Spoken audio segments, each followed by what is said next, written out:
AM 590, KXSP Omaha's ESPN Radio. It's time for the Metro's only racing talk show. The Front Stretch, presented by Joe's Karting in Council Bluffs. Now, here's Dan Taylor and Buddy Ray. Good morning, race fans, and welcome to another edition of The Front Stretch, presented by Joe's Karting in Council Bluffs, now accepting your greenback dollar bills. Back open for business. Back open. Finally got the potholes that I put in there one night when I was racing. You finally got those fixed? It wasn't the potholes. It was the holes in the wall that you created by hitting the walls. Obviously, you should have gone with a more sturdy and stable material than steel. What were you thinking only putting up steel walls? We had 9,000-pound Jersey barriers, Dan, and we still couldn't keep you out of the wall. Oh, listen, I felt like there needed to be a little more racing room, so I opened up a few holes for you guys. Apparently, It wasn't a good idea. Well, consider, who we're all listening to right now. So, no, we're actually back open. 4 o'clock Friday afternoon. We're back open. We're really excited. The turnout was amazing. We couldn't say thank you enough to all of our great fans and supporters there at Joe's Karting. So, hey, now that we're back open and we're ready to rock, give me a holler, Buddy J at joeskarting.com, 712-256-5278 for all your booking, corporate, private outings, bachelor outings, maybe make fun of Dan Taylor outings. Something like that. Those are pretty popular. Yeah, they are. and very easy to do, actually. joeskarting.com, kartingwithak.com. Always thank you to them. They help us present the Front Stretch week in and week out and have been doing so for a very long time and been the main title sponsor for the Front Stretch and really the reason why we're able to do this. So please, as you always do when you go to your local tracks, support the ones that support racing. And the Front Stretch is one of them. Joe's Karting is one of them. Helps support racing at Eagle Raceway and Crawford County Speedway. Helps support a couple of drivers. You guys do a lot of sponsorships throughout the racing area. So thank you to that. Yep. And after being on vacation for a week and a half, it's time for me to get away from the ramen noodles. So if you buy some races, I can at least step up to McDonald's dollar menu. Being away from vacation on your life of a vacation. Well, everybody needs a vacation from something. I listen, I've had those vacations where I almost needed a vacation when I got home. But from one happy note and good note, unfortunately, a lot of people read the news stories. Lost a big figure in the racing world. Dick Trickle passed away May 16th, Thursday afternoon. An apparent self-inflicted gunshot wound. Very sad news. One of the winningest short track racers in history, and it kind of kills me that they didn't keep track of stats like they did back today. I mean, back then, you hear about Terry Phillips, who's up for the NASCAR Hall of Fame. They don't know how many feature event wins he has. They know it's over 1,000, but they don't know if it's over 2,000. It could be 1,200. Same thing with Dick Trickle. They estimate somewhere around 1,000 to 1,200 feature wins before he made his way up to NASCAR. He raced in ASA, ARTGO, ARCA, All-Pro, IMCA, NASCAR, USAC. The guy raced in everything and won in everything. A true figure in this sport, somebody who was very loved in the garage, and it was very heartbreaking for the NASCAR community to learn his passing. I think it was 1989 or 1999, something like that. 48 years of age. He Rookie of the Year in NASCAR. 89. He's the oldest Rookie of the Year. Yep. His first full season in NASCAR. It was either 89 or 90. I can't remember which one. I'm trying to find it was 89. 89. 89 made his first full scheduled debut in the 84 Miller High Life car. Won the Rookie of the Year. I don't believe he won a race in NASCAR as far as up in the Cup Series, the Full Grain National Series, but a loved person in the sport, and heartbreaking to see that. Looking back, though, I mean, Dick Trickle, he like you just said, he never won a race in NASCAR's top Premier Series, but I don't think that meant that he was any less of a driver, as he was loved by so many people. And I was very moved last night when I was watching the introductions, and Carl Edwards on the fan side of the driver, the car, the right side of the car, did a tribute to Dick Trickle and put his name up where Carl Edwards' name would normally be right above the window. Put Dick Trickle's name up there, so it was good to see that. And it's you never like to talk about it. Suicide is a very, very scary and heartbreaking thing, and the most common thing that people say is we never saw it coming. Yep. Just to try to help out. There are organizations out there that you can reach out to if you think you have a friend or a loved one. Outofthedarkness.org is an organization I've worked with in the past that helps educate you on the signs, which they are very minimal. So on that note, let's get back to a happier point. Let's get back to some good old-fashioned racing, which I would like to taunt Mother Nature, but she's going to get the last laugh apparently this afternoon. Don't taunt Mother Nature. She got us last night during the All-Star race for just a little while. Enough time to actually I think it kind of benefited a little bit.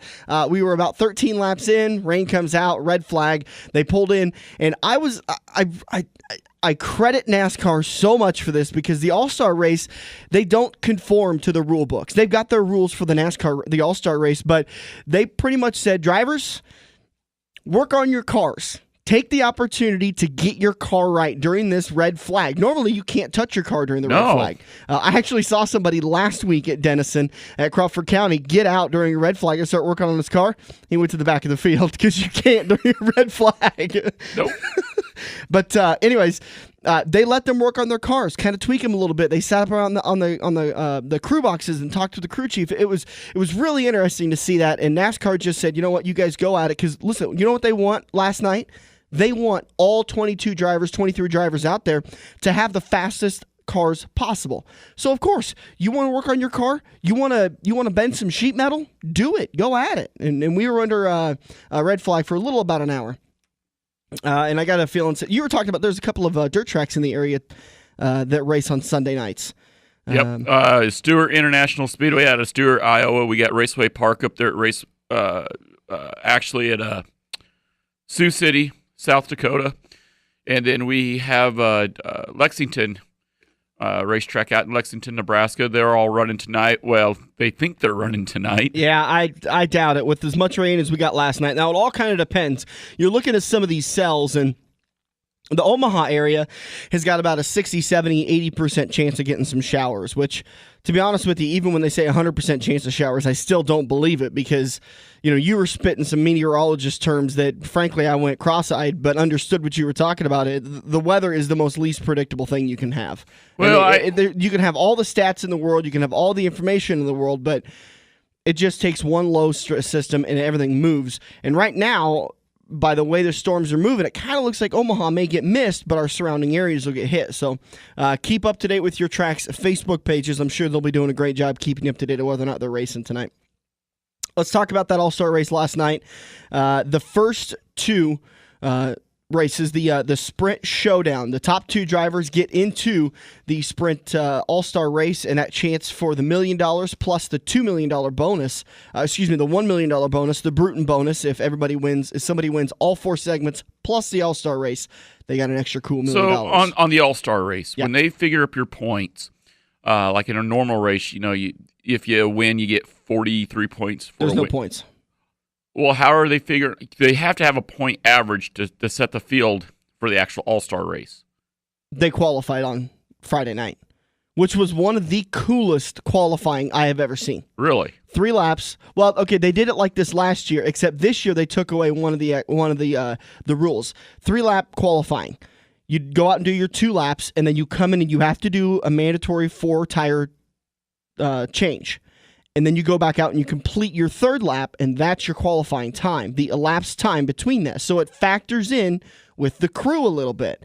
Last year, you hit pit road at pit speed, 55 miles an hour, all the way down pit road into your box. So even your pit time is being factored into your qualifying. Yep. Wow. This year they said, no pit road speed. You come off turn 4 hauling the mail, you get it woed up, and you get in there. And then to keep it safe, the crew could not come over the wall until the car came to a complete stop. So you could come down pit road 100 mile an hour. They were coming down at $167. It was the most interesting qualifying I've seen. Wow. And it was you really don't you really get used to seeing how slow they come down pit road. And man, who was it? Casey Kane was the first one to roll off. He comes out of turn 4, and I mean, the car is sideways when he gets onto pit road. He is just flying down pit road, and they're locking him up as they pull into their pit box. Jimmy Johnson was one of the victims that locked him up. Obviously, you don't want to lock him up. You want to keep the tires moving, but enough brake to where you don't lock him up because you lose traction. He locks him up, goes sliding through his pit box, has to back him up. So he qualified, I think, 16th for the All-Star race. So you had your All-Star race qualifying, which was the 20 drivers that had won races previously and the provisionals. So if you had won an All-Star race in the last 10 years, you automatically got in. If you'd won a Sprint Cup championship in the last 10 years, you automatically got in. Or if you had won a race in 2012 or 2013, you qualified. So what was the 4 segments for? I'll get there. Okay. Then everyone else that didn't qualify didn't automatically qualify had to race in the Sprint Showdown. So they had qualifying for the Sprint All-Star race and then qualifying for the Sprint Showdown.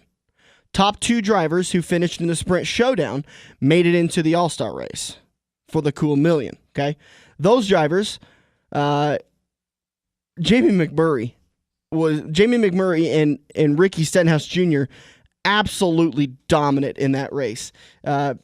Jeff Burton, Paul Menard, it really looked like Martin Truex Jr. was going to be up there and was going to get himself. He was running in second for quite a while, but his car fell off at the end. So Jamie McMurray and Ricky Stenhouse transferred up to the All-Star race. Then they had the Sprint fan vote, which has been taken by Dale Earnhardt for the last I don't know how many years because he is the most popular driver, and he didn't qualify because he hadn't won the All-Star race. He hadn't won a race in a few years, and he hadn't won a championship, obviously. This year, he won in 2012 in Michigan, so he automatically qualified. So he was good to go. And Ricky Stenhouse, who was battling Danica Patrick for the fan vote, qualified via the Sprint Showdown. So he got in. So obviously, who's the next most popular driver? I think she's probably more popular than Ricky Stenhouse, but she gets the Sprint fan vote and gets into the All-Star race. So that sets your 22 driver field, including Danica Patrick. So then you get to the actual All-Star race segments. 4 20-lap segments, mandatory caution after those 20 laps. And the field has the option of pitting or staying out. So you've got a ton of strategy. First time down pit road, Kurt Busch wins the first segment handily. That guy was hauling.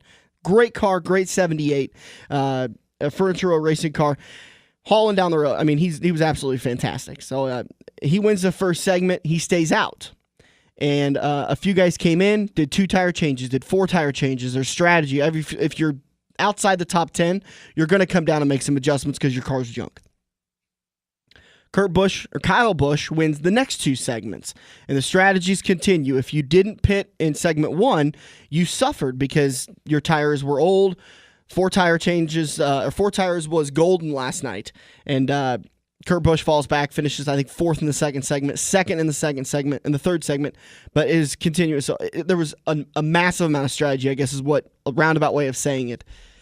Final after your 4 segments, your average finishes for the 4 segments gets you your starting position going down pit road for the final 10-lap shootout. So as the caution came out with the final 4th segment, NASCAR averaged out the finishes for the 4 segments and then rearranged the cars. At least that was how I understood it. Except I'm Fox, confused because you're qualifying for the All-Star race. You're qualifying for those that to start the All-Star race. Okay, so the fastest 20 cars are in the All-Star race. Right. Based off if you had won in 2012 or... Okay. Past provisionals, right. So that's so just even if you won in 2012, but you didn't have one of the top 20 cars, then you have to go through the showdown. No, if you won in 2012, you automatically qualified for the All-Star race. You're getting confused between the All-Star race and the showdown. The All-Star race was for the $1 million. That's the granddaddy. The showdown was, hey, you may be a great driver, but you may have just had okay, let's take Martin Truex Jr. He's a great driver. He's in the top 10 in points right now, but he hasn't won a race. He hasn't won a championship, and he hadn't won an all-star race. So his last option to get in was the fan vote or finishing in the top 2 in the showdown. Does that make sense? Yeah. Okay, so if you had automatically qualified for the all-star race, you weren't even going to be in the showdown. No need to. So that's what your qualifying was, to set the field for the all-star race. And then the top 2 in the showdown go to the end of the field, fan vote, last of the field. Okay. Fox completely botched. I mean, this was rather embarrassing because Fox has botched a lot of stuff on TV this year. I'm sorry, Fox, but come on. Obviously, I don't want to criticize too much because I've never done TV. I've never had that massive amount of production. And frankly, I do announcing at Crawford County Speedway, and I do a good enough job of screwing that up. So I understand just that aspect of it is difficult. But they did a graphic right before they went to commercial of their averages of the finish. Had Kyle Busch having a better average finish. I think it was like 2.3, with Kurt Busch having an average of 3.2. And then next guy, and I can't remember the line after that. Jimmy Johnson wasn't even on that list. They said, you'll notice Jimmy Johnson's not on that list because he had a bad first segment. He qualified 16th, had a bad first segment. I don't remember where he finished, but because of that bad finish in the first segment, he had a bad overall average. So they were saying, well, he's out of the top 10, so he's going to be way back in the pack for this final segment. Next thing you know, they come back and Jimmy Johnson's coming down pit road in 4th place. And Kurt Busch has got the lead. And they never even went back to it. So somewhere between NASCAR figuring the averages, Fox figuring the averages, which I assume if you've got a calculator, they've got to average up to be the same thing, right? I mean, that's whether kind of you bought the calculator from Target or Kmart or wherever, it's got to come up with the same thing. It's the beauty of math. No matter what calculator you use or an amicus, 2 plus 2 is always 4. And an average of 4 is always this. So anyways, again, Dan, we're from Council Bluffs. 2 plus 2. If we come up with 4 is a grace of God type event. Anyway, so a complete debauchery.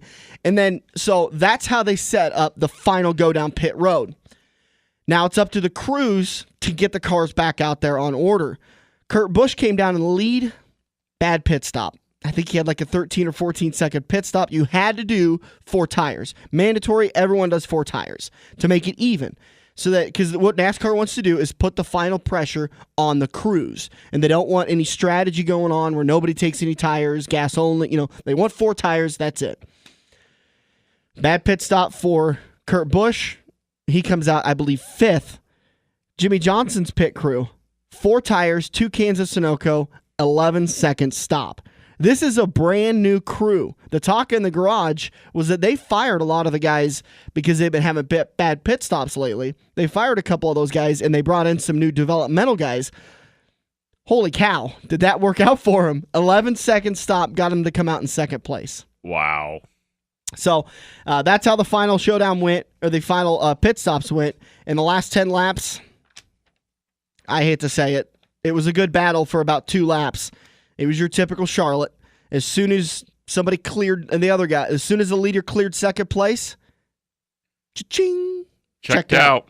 He checked out, and that happened to be Jimmy Johnson over Casey Kane. Logano eventually caught Kane, who drifted at the end. Logano got 2nd. Kyle Busch got 3rd, which the payout, unfortunately, drops considerably. $1 million for Jimmy Johnson, $244,000 for Joey Logano. I was pulling so hard. That was my only interest in this race, was pulling for Kurt Busch. I wanted that Furniture Row Racing to be in victory lane and to take home that cool $1 million. But unfortunately, they only take home a payday of about $109,000, which not bad. That's your typical top 5 purse payout for a big race like that. So, but yeah. Nobody got the Bruton $1 million bonus because nobody won all 4 segments plus the All-Star finale. So that's how they went. Any questions, son? No, but I tell you what, I'm looking here at the showdown. He didn't make the All-Star race, but you look back there in the showdown results. In 7th place, Eric Amarola. Yeah. Beating the likes of Danica Patrick, Bobby Labonte. Which, by the way, Patrick, 9th place finish, not bad. No. Now, she didn't, listen, and I want to correct anybody who says, oh, she didn't deserve to be in the All-Star race. Okay, yes, she did, because she qualified via the fan vote. I know I'm going to get a lot of hate vote for this, but explain to me 3 years ago when Dale Earnhardt Jr. was struggling, and not getting big finishes, not getting top 10s, what qualified him for the All-Star race? It was the fan vote. So yes, she did deserve to be in the All-Star race because it's a vote for the most popular driver. They want the most popular driver in the race to keep fans' interest. She didn't have the fastest car. She's still learning. She's 11 races into her rookie season. Calm down. It's her first time at Charlotte Motor Speedway also in a Cup car. So I'm a little defensive of my girl. Let's take a break. We'll come back in turn 2. We're going to talk about some dirt track racing just around the corner. It's the Front Stretch, presented by Joe's Karting on AM 590, Omaha's ESPN Radio. Are you looking to book your next outing? Look no further than Joe's Karting in Council Bluffs. Located just north of Bass Pro, Joe's Karting can handle outings of well over 200 people. Bachelor parties, corporate outings, team meetings, birthday parties, and much more. Give Buddy a call today and reserve your outing. Joe's will even work with local restaurants to cater your event. Book yours today at joeskarting.com. That's karting with a K. It's time to get to Joe's and find out what everyone already knows. We have all been there before. Broken car part in your hand and some snot-nosed punk behind the counter has no idea what he is talking about, but he guarantees that this part will fix your car. You pay an arm and a leg for the replacement, get it home, and sure enough, it doesn't fit your car. Now, learn from your mistake and give an experienced salesperson at Kosiski Auto Parts a call today at 402-731-4592. Kosiski Auto Parts will get you back on the road with your arms and legs still attached. In 1999, Wade Cross decided he was tired of overpaying for shocks, so he created FX Shocks. Now FX suspension customers reach across the United States with countless wins and championships, including national champion in 3 major IMCA classes, plus Super Nationals champions in all 4 of the Saturday night's main events. Get your FX Shocks today. One-on-one consultation is waiting for you at 308-383-9609, 308-383-9609. We're working the high line into turn 2 on the Front Stretch, presented by Joe's Karting, online at joeskarting.com. Welcome back to the Front Stretch. We're taking your calls to talk about anything you want to. All-Star race debacle on Fox last night. I mean, the All-Star coverage on Fox last night. That was my mistake. 402-593-0590 if you want to talk about the racing this weekend. If you want to talk about maybe some of the racing that's going to happen tonight at your track, feel free to give us a call. 593-0590. 402-593-0590. I think we even got 4 days of local racing coming up here this week, even Thursday night, I-80. I believe they have the ASCS sprint cars there, I believe. Yep. They're not racing their regular weekly schedule on Friday night, but they're back on Sunday night for the Charlie Clark Memorial. Oh, yeah. Next Sunday night for the Charlie Clark Memorial. So you got Memorial. Thursday night I-80, Friday night Denison, Saturday night Eagle, Sunday night I-80. I-80. If you can't get your dirt fix on, I don't know what to tell you. You're just SOL. We're going to have Joe Kosiski on next weekend and talk about that Charlie Clark Memorial. We're also trying to get Luke Waniger or Justin Clark to come on with us, but we're having a little trouble getting a hold of them. Hopefully one of those guys will be able to come on the show and talk to us about Luke Waniger won it last year. Hopefully he's going to be back and defend his championship this year. And Justin Clark is the son of Charlie, correct? Justin Clark is the son of Charlie Clark. Charlie Clark owned Razor chassis back 2007, 2008. Charlie passed away. His son took over.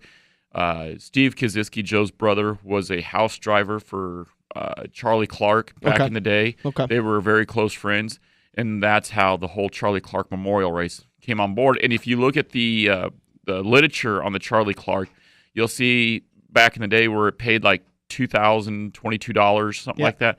That's because Charlie Clark's number is 22. Okay. A mods, B mods, hobby stocks, plus the SLMR series will be racing. I've got a 5:55 time here. I imagine that's hot laps. Yep, that's going to be hot laps. I tell you what, though. That sounds like a network start time. First pitch at 6:03. Yeah, I know.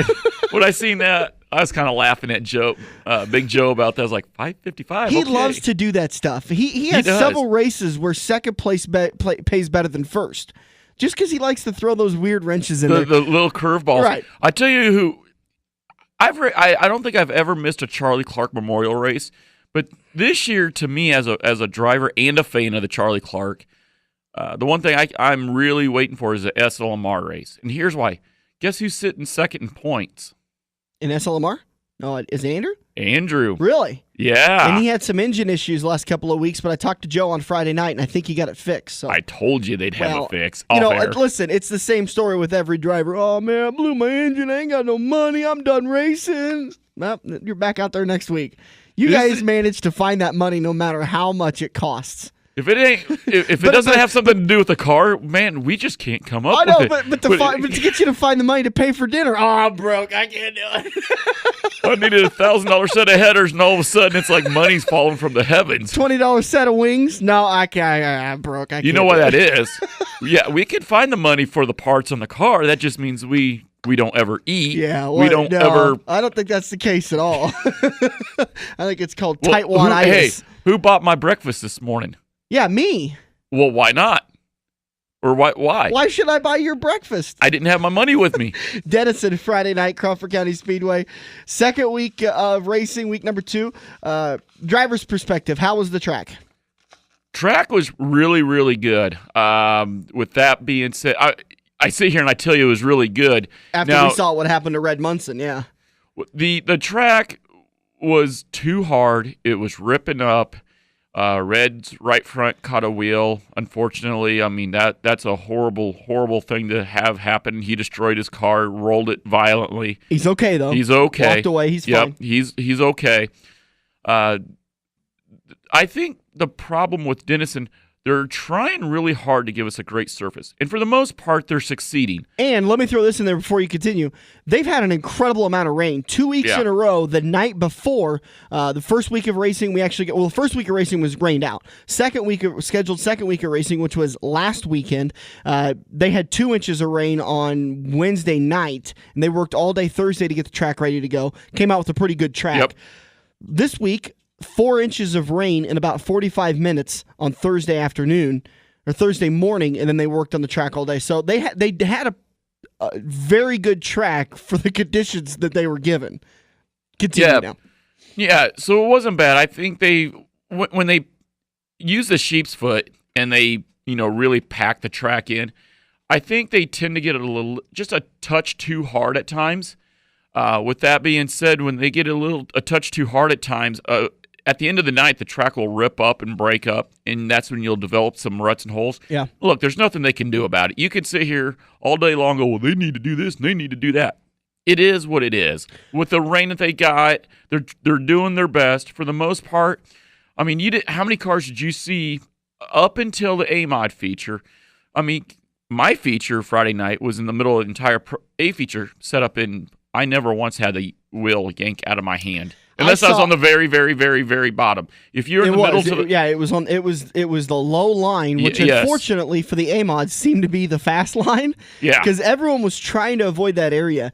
I saw a couple of sport mods hit it. I saw several stocks hit it, but they were able to hold on to it. And let me tell you, I think everybody in the A-Mods hit that hole once or twice, and it just happened to be that Munson hit it and collected the car, but by the time he collected it, another car broadsided him. It literally just yanked the steering wheel right out of his hand. Yeah. The car shot to the right towards the wall, and up and over he went. And it was violent. You know, as a father of 4 kids, the one thing that kind of made me look retrospect into the reality of things was, if I was ready, it would suck that my car got destroyed. I wouldn't be happy about it. But his little son watched that whole thing. Yeah. So imagine you're a 7-year-old boy and you just watched your daddy flip and roll in a car. And I feel, really sorry for both of them because that poor kid looked like he just lost his best friend. And Red's walking back through the pits and we're like, Red, you okay? And he's like, yeah. Go get into the car. My head hurts. It's a testament to their safety. But you always got to keep that in mind that at any time we could have somebody taken from us by a bad accident. We've seen it. With some of the most inconspicuous accidents, someone gets hurt pretty bad. I mean, we've looked at you announcing names last year, and we almost lost you. That was a train wreck, yeah. Let me talk about the track. And is there anything that a track could have done to work on that hole. I don't want to criticize Denison because I've never seen a track, in my limited experience of going to dirt tracks, I've never seen a track stop midway through the features, like hold off starting another feature and go out and repair a track. Is there anything they could have done to fix that hole, or was it just the hand they were dealt that night and now they need to take it in and work on it, which they said they're going to work on it this week to make sure that hole doesn't develop again? Just like in NASCAR, you hear these drivers saying, well, we're going to go to Kansas, and this year Kansas, and every year Kansas is usually a little rough and bumpy, stuff like that. Each track has its own characteristics. Yeah. At Denison, if you're a new driver and I tell you you're going to Denison, and you've had to have seen this from the announcer stand, turn 4 always gets real slick at the bottom of coming out of 4. It gets real slick right there. They could put 1 million gallons of water on that whole track. That one spot is always slick. You see a lot of spin outs right there. The bottom between 1 and 2, you always have that hole show up. Going into 3, where I like to Dukes of Hazzard it off the backside of the track. Well, you got a little far this week. I thought you were going for a little bit of you're a roll little thirsty going for a drink. Yeah. We got Lake Crawford County out there in the exit of 4. I found it. Anyways. But in the middle of the track into turn 3 at Denison, you're going to have not really a hole, but like a long rut. Yeah. That's the characteristics of that track. You know it's there. There's not much they can do about it. It's going to be a long-term deal. They could sit there all day long and go, well, we're going to rip it up, tear it down, smooth it out. Is there anything they could have done that night is what I'm asking. Not really. Okay, once an issue develops on a track, have you ever seen a track stop, maybe something developed so bad that they went out and tore up the track and smoothed it back out? Eagle Raceway. Eagle's done it? Weekly. Really? He does go out there with the sheep's foot in between the features, right? If it gets too ruddy, he'll actually take a road grader out there during intermission. He'll scrape it down, and then like even last night, he was out there with the power rake, and he raked it up and whatnot, and broke some of the. All it did was made marbles and a mess for the first B feature. So. But all in all, not bad. But, a lot of tracks do that. They really try to give us a good surface to race on and something that doesn't promote a lot of dust for the fans. Let's talk about Eagle last night. How'd it go? I was stuck watching the All-Star race, even though my nieces were they're staying with me this weekend. We're going to have a good time at the zoo today, weather permitting. And they were asking, let's go out and watch some dirt tracks. And I said, I got to stay home and watch the Sprint All-Star race. And Dan, there's a little thing that you city folk have called DVR.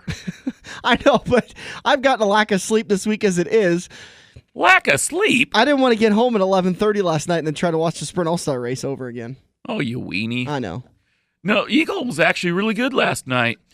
It seemed to me that the car count was down a fuzz, but look what's going on this weekend and next weekend. Huge.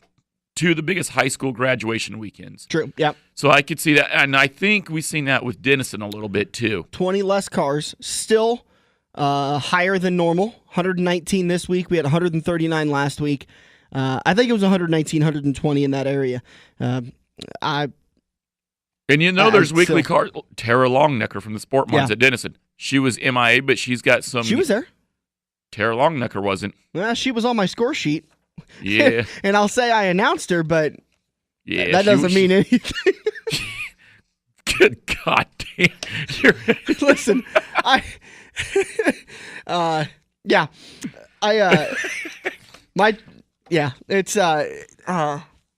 we had a little bit of technical difficulties on Friday night for the feature event. The scorers table had lack of communication up with the announcer's box, and I had to wing it as far as the starting lineups. There was one car out there that kind of looked like Tara's because I thought it was Tara at first, and I got next to him, and no, it wasn't Tara.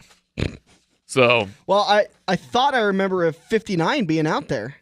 No, she's got 38 points because she finished third in the race last week. Yeah, that would be 38 points. She was, but I think she's got 1 or 2 younger sisters that's in high school, and she's coming from Boone, Iowa, so it wouldn't shock me. That's a long haul. Oh yeah. I saw a guy from Boone Friday night. Anyways, side note. Very good. I was happy again with the racing. 2 weeks in a row we've had red flag. The mods, that was Caution City. I know we like to exaggerate and joke on this show. There had to have been 40 to 45 caution laps. Oh God. Do you agree? Yeah.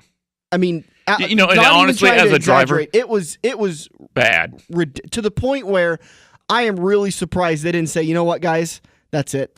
Green, white, checkered. We're going to wrap this baby up. As a driver, you don't even have fun in a race like that. Well, as a fan, as an announcer, as an official, nobody has fun when it's. I think we tried to complete the first lap about 6 times. I think the fact that you had Jesse Sabine sitting up there. There you go. Well, no, a lot of people will come to see Jesse, and they wanted to see if he was going to get the win in and whatnot. Hunter Marriott, he usually brings people with him. Where does that kid come from all of a sudden? Missouri. Well, I know he comes from. That's not the question I was asking you. Have you heard of him before? Yeah. Is he? I mean, he was looking good last night. Him and Jesse both are crate-powered cars. Yeah. Yeah, he's fast. Bub Lorette looked good again. Yep. Unfortunately, Chris Abelson. He bad broke. Night. He got into 2-3 wrecks. Yeah, but in finally, that first wreck, something broke in the car, and he was literally trying to manhandle the car around the track. He wasn't upset or nothing. It is what it is. So he'll be back. He'll be a contender. But I tell you what, though, the points in the modifieds, that is going to be a hard-fought battle in track points in the modifieds up there because they only have 13 nights left, I believe. If we continue at this pace, it's going to be an absolute dogfight between Sabing, Lorette. Sabing and Lorette right now. Shane DeMay, last year's defending champions, poked his way up there into third. Chris Abelson took a big hit in the points, but I expect him to make his way back up after that second to last place finish. Ricky Steffen, Jimmy Cole.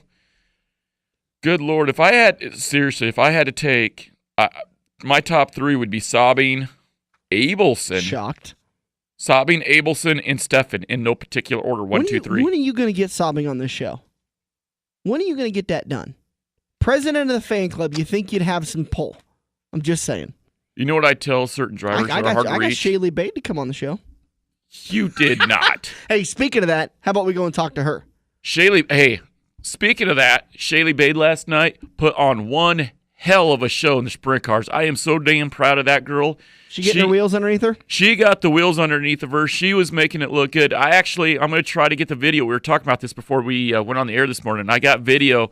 Had the GoPro mounted on the backside of her sprint car. She started third row inside. We were all up there in turn 1, just really, really excited. It came down to last lap, the middle of 3 and 4. She's side by side with the 1OB car, and he just happened to have the little extra momentum coming off the corner. But, man, Shaylee Bade and that guy were just hauling the mail around there. If anybody ever tells me that a Race Saver sprint car is not a sprint car one more time, they're going to find the northbound end of my southbound foot. Let's talk with Shayle. Sorry, I was reading a news article. I'd heard the story before, so I tuned you out. Sorry, buddy.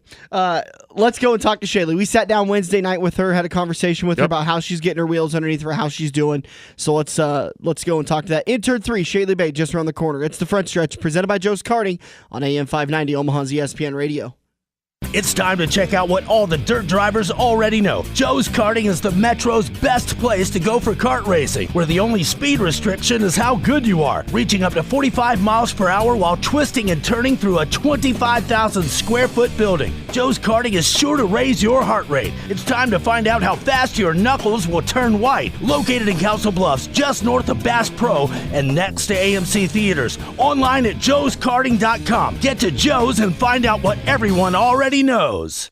This week's Legend of Tomorrow on the front stretch is Shaylee Bade. She got her start as a substitute driver while at Waverly at just 9 years old. Shaylee, with no experience, sat down in a cart for a sick driver, and although it wasn't the best performance, Shaylee was hooked. Now Shaylee has her own car, and last year she claimed Queen of the Hill. Shaylee has her sights set on having a solid year and moving up to mini sprint cars next season. Currently, Shaylee is a 7th grader at Lux Middle School in Lincoln and enjoys soccer and volleyball when not racing. Currently a member of the YMCA Spirit soccer team, The Crew, she's excited to start playing volleyball for East High School in a few years. Make sure to keep your eye out for this regular at Mini E Raceway as she tries for the big time. This week's Legend of Tomorrow, Shaylee Bade on the front stretch. Time to grab another tear-off and make your move. We're headed into turn 3 on the front stretch, presented by Joe's Karting. Welcome back to the front stretch, presented by Joe's Karting in Council Bluffs. Turn 3, powered by Kaziski Auto Parts, 51st and I Street in Omaha, 734-4592. To get a hold of Andrew and get yourself an affordable part back on your car to get you back on the road. Maybe you or somebody over the wintertime that blew a radiator, blew a tire, blew something, and you've just been trying to wait and save up the money and pay that extra money for the dealership. Stop wasting your time. Stop wasting your money. Give Andrew Kaziski at Kaziski Auto Parts a call today. He will not only get you the right part, but he will deliver it to you up to the counter. They don't just set you loose into the yard. They go and get the part off the car for you, and they make sure that they even offer you a warranty at a little bit extra. What's that number? The phone number again? 'Cause it looked like you forgot it. I did.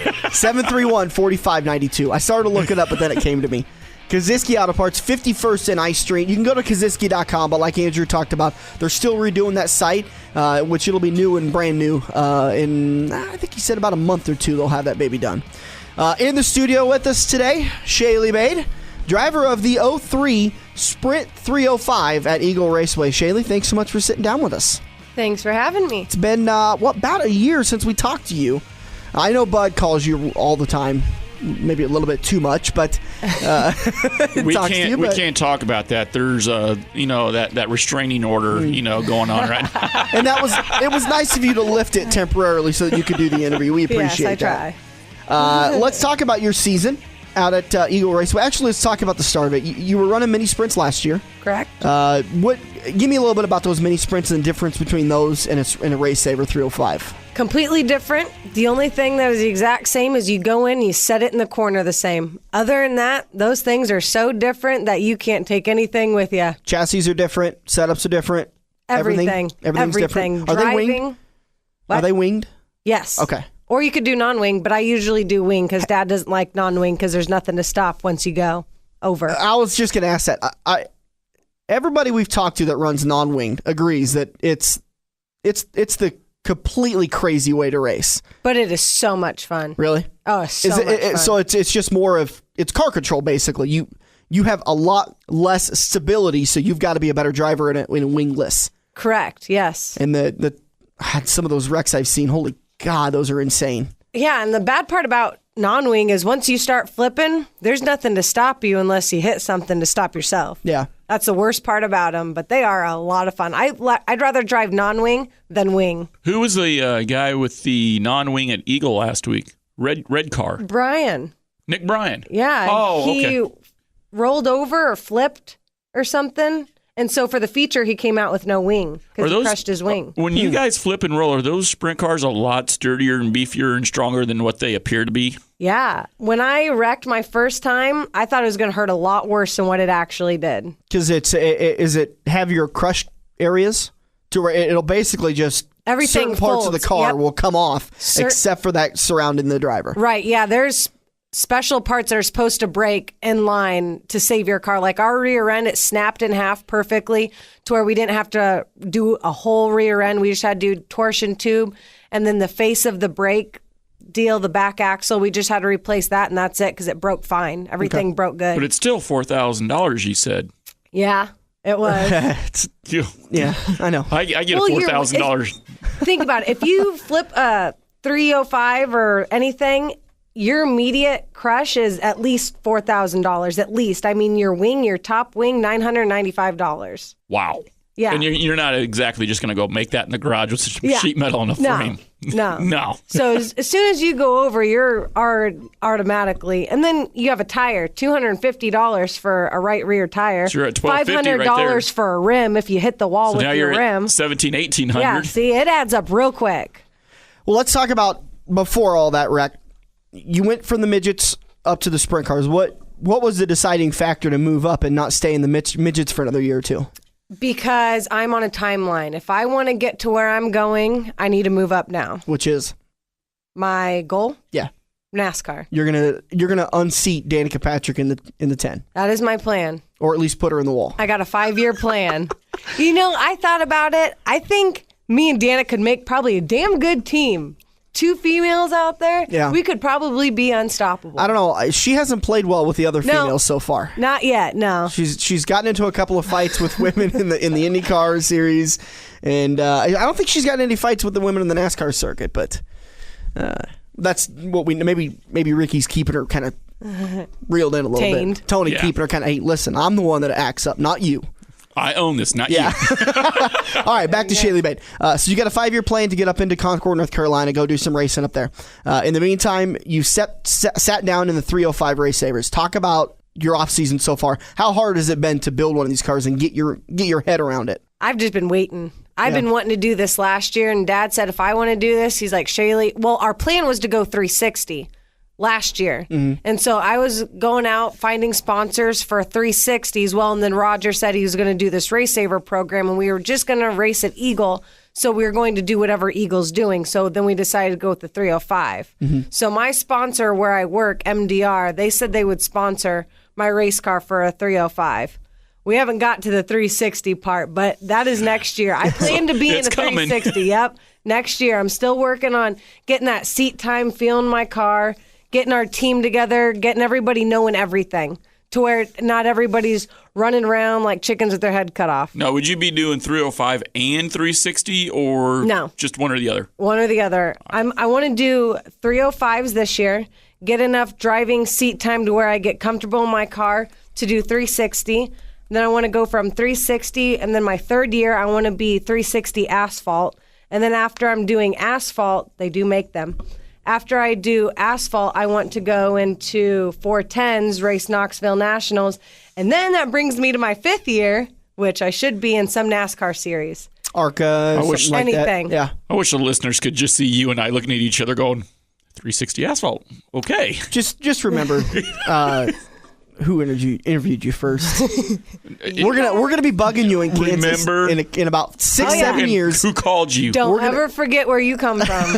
I will not. We're gonna be bugging you for interviews when you're in Kansas at the Speedway there in a couple of years. You'll be the first. We got Shaylee Bade in the GoDaddy car. No, not GoDaddy. Not GoDaddy. You know what? MDR. There you go. MDR's gonna be your sponsor all the way. There you go. The MDR car. Had a little bit of a rough time at practice. Yes. Your first time in a 305. Talk about that. Yeah, that was pretty devastating. As I came around the turn, I just went past the flag stand, hit a slick spot, and I did exactly what I shouldn't have done, was lift. I lifted, and it took me straight into the tire. I crushed that.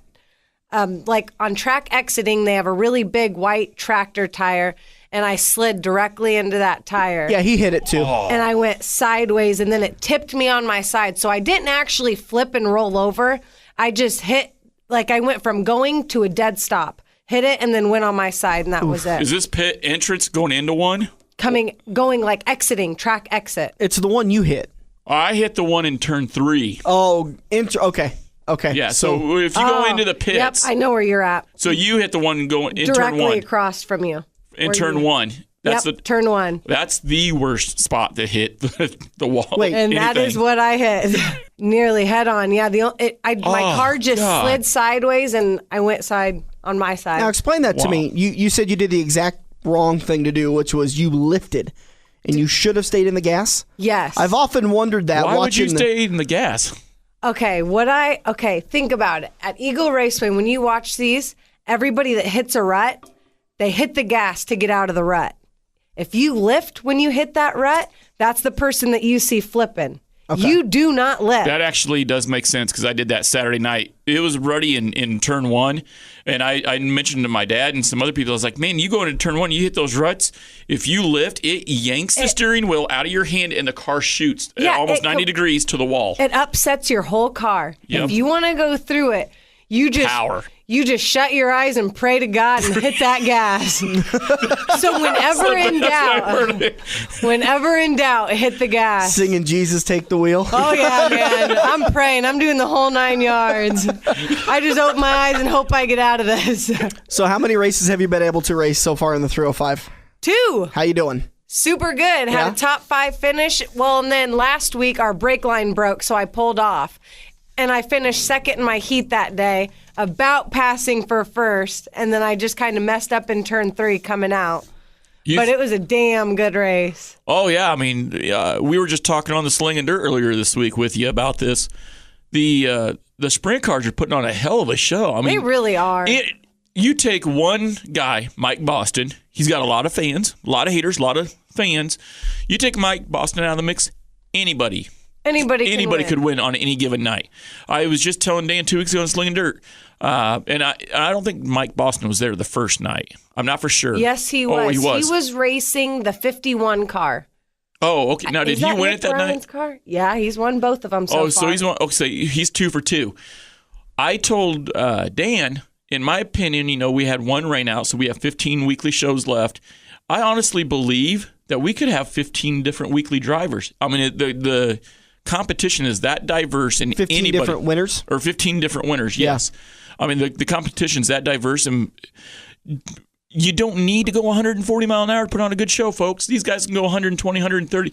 And if you guys think it's not a sprint car, go get your rear end, go climb in one. Let's show us what you've got. Otherwise, keep your trap shut and respect the fact that you got sprint cars out there. NASCAR's learning this too. What's a more interesting race, Daytona or Phoenix? Phoenix. You don't have to be. I mean, 200 miles an hour is fun, but when everyone's going 200 miles an hour, nobody can pass each other, and everyone's going so fast they're worried about wrecking, so they're not risking anything. You get down to the 150 mile an hour range, people are a little bit more daring because it's not as fast. It's easier to control a car. So, I will say Mike Boston is going to be the Jesse Sabine of the sport mods. I firmly believe the fact that our sport mods around here in the middle part of the U.S., we can go anywhere in a sport mod race, run top 5, top 10. I don't care who it is, because we have to run against the best of the best, which in the nation, hands down, unequivocally, Jesse Sabine. Mike Boston, hands down, Eagle Raceway, probably the best weekly sprint car driver in the last 10 years in the 360s. Well, he's out there running against you, Shayle. Could one sit there and go, well, Shaylee's not going to do very good. She's running against Mike Boston. He's going, well, yeah, Mike's probably going to run away with it. He's got 10 years experience. Or more. And in the 360. And so in the kind of he downgraded. Yes, so he downgraded. You actually upgraded. He actually upgraded the whole field for you guys, free of charge. Yep. But what kind of experience are you going to learn off that? A lot. So now we're not going to have a Mike Boston. We're now going to, by the end of the year, we're going to have a whole field of Mike Bostons out there. You're sitting 5th in points right now, if I'm seeing this correctly, which I'm not entirely sure it's updated. I think it is. Yes. 5th in points right now. Do you have anything for taking the championship? Do you think you can win it? I don't think I can win it, but I'm definitely going to be top 3. Okay. We're going to check in with you at the end of the season and make sure you're top 3. That's my plan. Didn't you have a challenge for Dan? Driving my sprint car? Damn right. If I can fit in the sprint car in that Butler-built seat, I'm gonna do it. We should take him out there like on a Sunday, off day, practice. We don't want to make a public humiliation project out of him on a Saturday night. You talk the talk, you're going to have to walk the walk. Listen, I got no problems. I grew up on a farm. I used to ride four-wheelers. I know it's not the same, but I know how to handle a little four-wheeler. yellow Tonka trucks do not count. Hey, that thing had power. Let me tell you. That thing had some power. Yeah. I got it up to 6 miles an hour one day. Me and my big wheel riding down the road. That ain't easy on gravel. Oh, no. All those rocks and ruts, I bet. Where can people go to get information and follow you? You can follow me on my racing page, Shaylee Bade Racing 03. And on Facebook? Yes, on Facebook. And then do you have a website still? It's getting made. Okay. In the process. And that'll be ShayleeBade03.com. So Shaylee Bade, driver of the 03-305 sprint car out of Eagle Raceway. You going to do any special races this year? I don't know really special, but we're going to go down to Texas about mid-season, either end of July or end of June, mid-July, and then probably go to Sweet Springs, Missouri, and race some micros for the Show Me Showdown. They got a real big show down there. Are you from the South by any chance? Nope. No? Corn fed and raised in Lincoln, Nebraska. When you said Texas, I heard a little southern in your voice. Yeah, that's kind of what I thought. Kind of like when Buddy talks about bull riding, he all of a sudden goes... Schizophrenic redneck. Yeah, schizophrenic redneck. That's exactly what you are. We'll be right back in turn 4 to wrap it all up. This is The Front Stretch, presented by Joe's Karting on AM 590, Omaha's ESPN Radio. We have all been there before. Broken car part in your hand and some snot-nosed punk behind the counter has no idea what he is talking about, but he guarantees that this part will fix your car. You pay an arm and a leg for the replacement, get it home, and sure enough, it doesn't fit your car. Now, learn from your mistake and give an experienced salesperson at Kosiski Auto Parts a call today at 402-731-4592. Kosiski Auto Parts will get you back on the road with your arms and legs still attached. For 50 years, Eagle Raceway has been pushing the limits of dirt track racing. Weekly Saturday night racing features the Midwest's best battling at the fastest third-mile track in the Midwest. Gates open at 5:30 with a green flag at 6:30 for IMCA modified, sport compacts, hobby stocks, sport mods, and Race Saver sprint cars. $10 for adults, $5 for youth 6 to 12 years old, and kids under 6 get in free. Located just 10 minutes east of Lincoln on Highway 34 and online at eagleraceway.com. Get ready for the victory lap as we make our way into Turn 4 on the front stretch. Presented by Joe's Karting. Online at joeskarting.com. Welcome back to the front stretch. Thank you so much for taking time out of your morning. We've got just a few minutes left for Turn 4. Be on the lookout. Couple of hours, we're going to have some thunderstorms hit in the Midwest. Are you going to go storm chasing today? No, I'm gonna go dinosaur chasing at the Omaha Henry Gurley Zoo.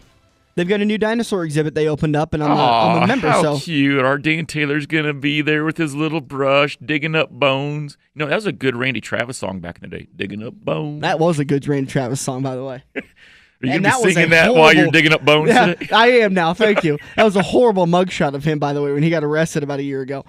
Anyways, sidetracked. We've got time still. If you want to get in and have a conversation with us, 402-573-0590. We've got a few minutes left in the show. Next weekend, we want to preview again. Joe Koziski's going to be in studio talking to us about the Charlie Clark Memorial. It's been a couple of weeks since we talked to Joe, and maybe, just maybe, we'll see if he's got a Dick Trickle story. Maybe he raced against him at one point in time. Joe's old enough. He might have. I think wise enough. And let's not get in trouble with our sponsors. By the way, Turn 4 brought to you by Kosiski Auto Parts. Also, next weekend, the Coca-Cola 600, where it's going to be the Coca-Cola 600, where you can take a nap right in the middle of it. You know what would be funny if they ever called that like the Charlotte No-Do 600 or something? I'm absolutely not a fan of this race. 100%, I don't like it. It's just a prolonged. I don't like it. You don't like it as a driver. I like it because it's an endurance race. Well, I mean, that's fine, but you're there to put on a show, and when you race pretty hard for the first 50 laps, and then you settle in for the next 400 laps, and then you race hard for the last 20 laps, where's the interest level for me? I guarantee you there will be about a 300 to 400 lap stretch where it will be green flag, completely green flag, and you'll be sleeping. Exactly. I'll be taking a nap. So what we're going to do when we talk about the Coca-Cola 600, well, the first 20 laps, here's what happened. Here's what happened on the last 20 laps. And, well, we don't really know what happened because we fell asleep and ate a sandwich or something. And that's the race, yep. So that'll happen next weekend. We'll be back next weekend to preview the Coca-Cola 600, give our picks, talk to Joe Koziski about the Charlie Clark Memorial and racing so far at I-80 Speedway. We'll do it all again next weekend. Yeah. I forgot. Next Saturday, Eagle Raceway, Driver Appreciation Night. Free tickets. And how do I get my hands on these? You see a driver. I keep forgetting about that. Do I know a driver that races at Eagle Raceway? You probably know lots. Don't look at me. I just imitate one. I'll talk to Shayle then. I sit in my race car at the garage going zoom, zoom, zoom, zoom, zoom, zoom. That's what those noises were coming out of your that's what it was. Night. No, you guys can come see me at Joe's Karting. I'll have some free tickets. It's Driver Appreciation Night on Saturday night. I'm sorry. Sunday night, we got the Charlie Clark. Thursday night, we got the ASCS with the weekly show at I-80 Speedway. Friday night, we got Crawford County. Come on, if you can't find dirt, I don't know what you're not looking hard enough. No. And the weather, let me see if the weather will cooperate for us. Looking pretty good so far. Actually, it looks like it's supposed to cool down just a tad. Yeah, it is. In the 70s. 70s, yeah. So beautiful weather for this coming week. Absolutely beautiful last couple of nights for racing. Holy cow. I was so happy to not freeze my butt off on Friday night. You know, we were talking about this. I think it was a week and a half ago. We had record lows. Yeah. Northern Nebraska had snow. It was freezing. 3 days later, we have 100-degree temperatures. I don't know why anybody's shocked. It's the Midwest. We got tornadoes coming today. I mean, good Lord. We'll do it all again next weekend. We thank you for your patience, your support, and your love. We hope to see you this afternoon at Quaker Steak and Lube, the official watering hole of Boom Boom Shrimp. The Front Stretch. By the way, did I text you that picture I found? No. It's some Texas burger. It is cholesterol on top of fat, on top of a little more cholesterol, but oh my God. Man, that sounds good. Oh, it looks so good. I'm going to show you a picture here in just a second. But get down to Quaker Steak and Lube in Council Bluffs, online at Quaker Steak and Lube. It's thelube.com/Council Bluffs. And you'll get yourself some amazing, amazing food. Look at that picture of that. Texas toast, bacon, cheddar cheese, steak burger. It's their brand new menu. Boom Boom Shrimp. Yeah, I think I'm making a trip this afternoon to Cholesterol City. But get down to Quaker Steak and Lube, the official watering hole of the Front Stretch. We'll be back next weekend to do it again. It's the Front Stretch, presented by Joe's Karting on AM 590, Omaha's ESPN Radio. This has been the Front Stretch Radio Show, presented by Joe's Karting in Council Bluffs. Become a fan of the Front Stretch on Facebook or email Dan, Buddy, and Andrew at frontstretch590am@gmail.com.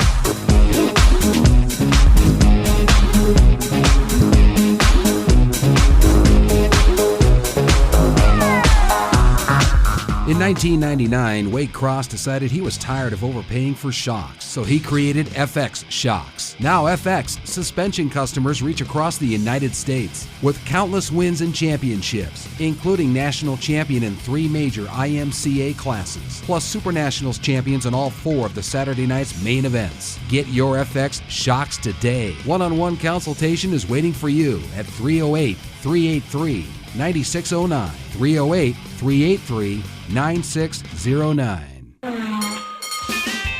If you love wings, if you love rings, and all kinds of other tempting things, great times, great food, get to Quaker Steak and Lube. Quaker Steak and Lube is the official watering hole for the Front Stretch and the best place to catch all the NASCAR action today. Open at 11 a.m. with delivery available to Council Bluffs. Great times, great food, get to Quaker Steak and Lube. It's time to check out what all the dirt drivers already know. Joe's Karting is the Metro's best place to go for kart racing, where the only speed restriction is how good you are, reaching up to 45 miles per hour while twisting and turning through a 25,000 square foot building. Joe's Karting is sure to raise your heart rate. It's time to find out how fast your knuckles will turn white. Located in Council Bluffs, just north of Bass Pro and next to AMC Theaters. Online at joeskarting.com. Get to Joe's and find out what everyone already knows.